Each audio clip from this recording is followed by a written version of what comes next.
こだよか。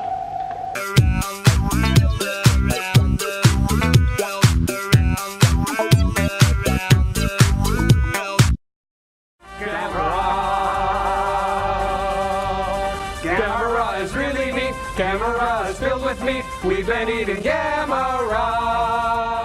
Welcome! I am the Kaiju no Kami, and today I'm going to mortify you with what probably is the worst Kaiju movie ever made. A movie that is so bad it makes Godzilla's Revenge look like a masterpiece. What is that movie, you ask? It is 1980's Gamera, the Super Monster. Daiei had declared bankruptcy in 1971, and as such, Gamera vs. Zigra was their final Gamera movie. It was honestly no big loss, as the series had degraded into a parody unto itself. However, Daiei, now under new ownership, wanted to bring the titular tortoise back. So what was the best way to do this? By featuring a return of all of Gamera's past enemies. That sounds amazing and like a great tribute to Gamera and a way to celebrate the return after 9 years, right? It is! Until you realize they're just using stock footage of all the previous monsters.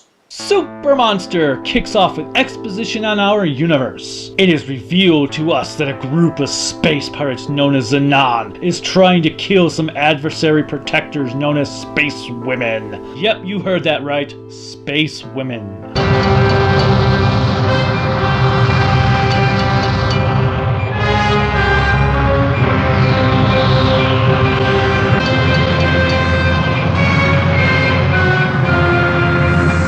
So, wait a minute. What the? I'm sorry. I must have put the wrong movie on. Hold on a minute.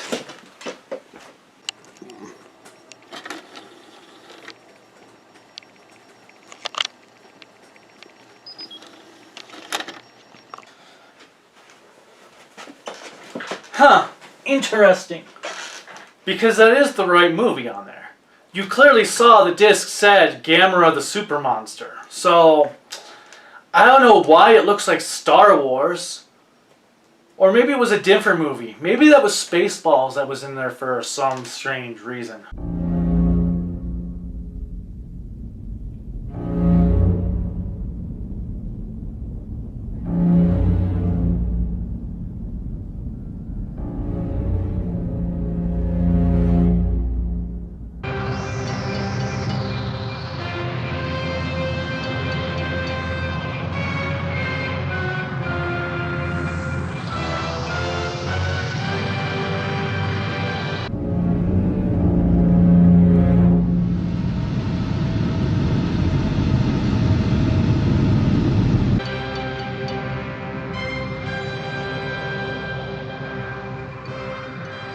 So after our bootlegged opening, we meet the three spacewomen Clara, Marsha, and Mitten. They are played by Masafumi, Yeiko Kojima, and Yoko Komatsu. They are scared of being discovered by Zenon, so they start playing Just Dance before turning back to human form.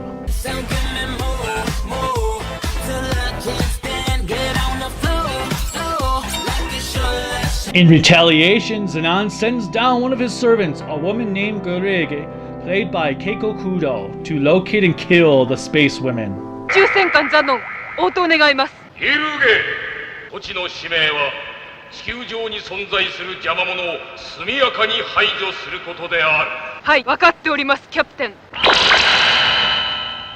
this a Gamera movie?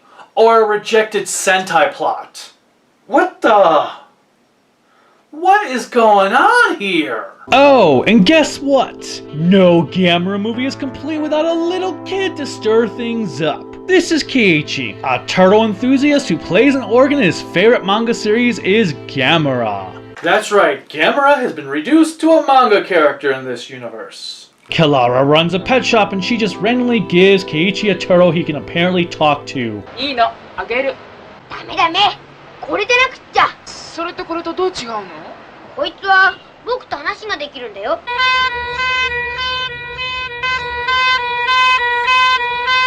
Which he then ends up letting go at his mom's request.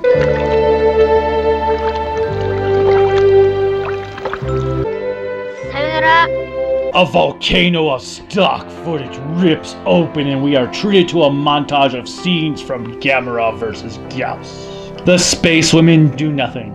The next day, Keiichi apologizes to Kilara and her cohorts for releasing the turtle she gave him. He plays a song he wrote for it that he calls the Gamera March. Nope, it is not the same theme Kikuchi wrote for the later half of the Showa era. It is a brand new song and it is terrible.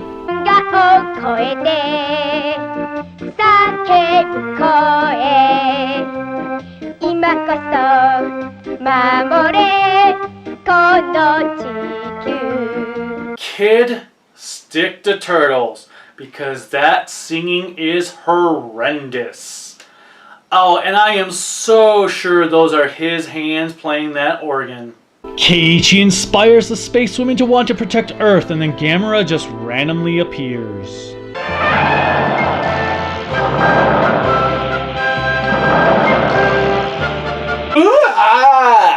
What the hell? It's like they turned the brightness up way too much on him when they were putting in the green screen.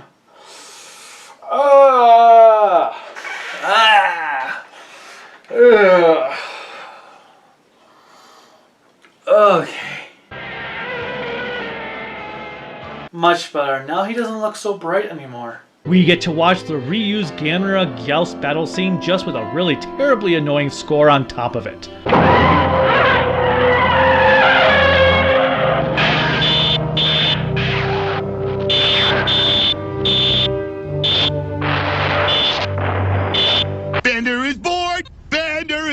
Afterwards, Giruge feels something wrong about Keiichi and takes him to the beach. I need an adult. So they can watch Gamera vs. Zigura before he escapes with Kilara's help.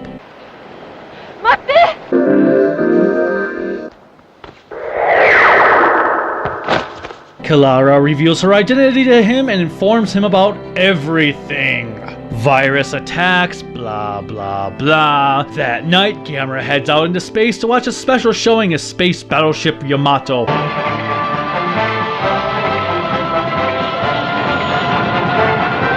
While Giruge blows up the space women's van.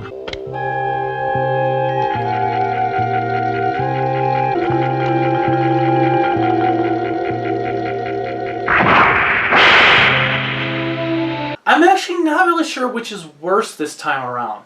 The fact that they tried to splice footage of Space Battleship Yamato and Gamera together, or the command center on a budget van the spacewomen have. I guess it could be worse. Keiichi finds the leftovers of their van, but it turns out they are alright as their literal sleeping bag is protected.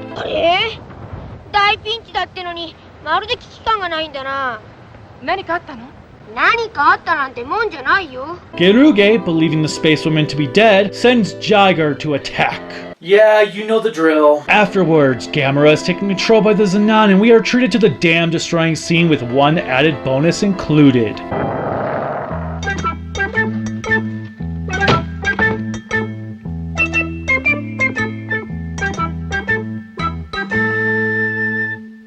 Subtle. Very subtle. Oh, and they even managed to reuse footage from the original movie by showing his attack on a TV screen with a red filter over it. In the movie's defense, that was cleverly done. Kilara transforms to use herself as bait. Zenon's blasts miss her and instead destroy the controller they had on Gamera, freeing the monster. Giruge finds Kilara and the others afterwards, and the two girls duel each other in one of the most uninspiring fights to come out of these movies.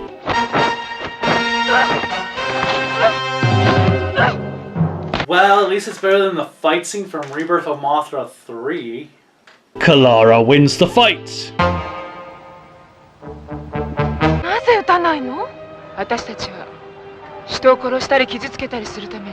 Zack Snyder, are you paying attention? This is how real heroes act. Giruge tries to kill herself before being stopped. Oh, and at this time Gamera flies to an alien world to fight Giron because, budgetary concerns. He wins just in time to chase after the Galaxy Express 999.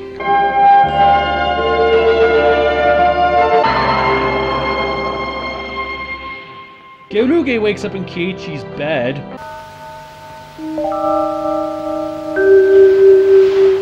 Whoa, what the hell is going on here? Did no one on the production team think anything about this?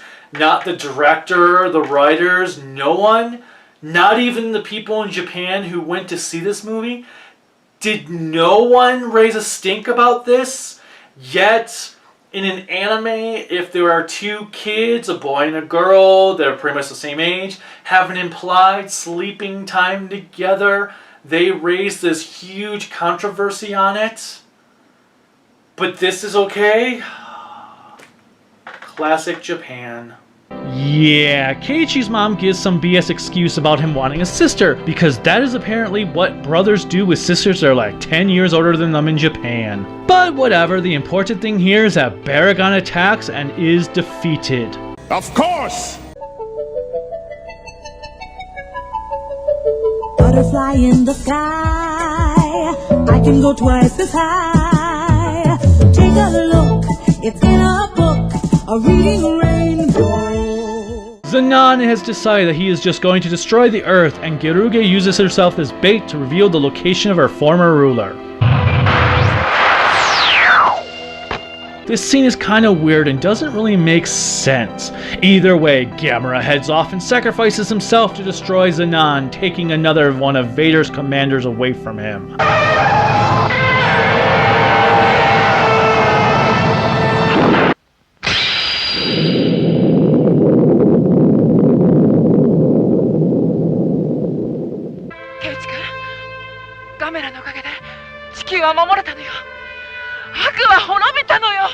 Kalara flies Keiichi around the city.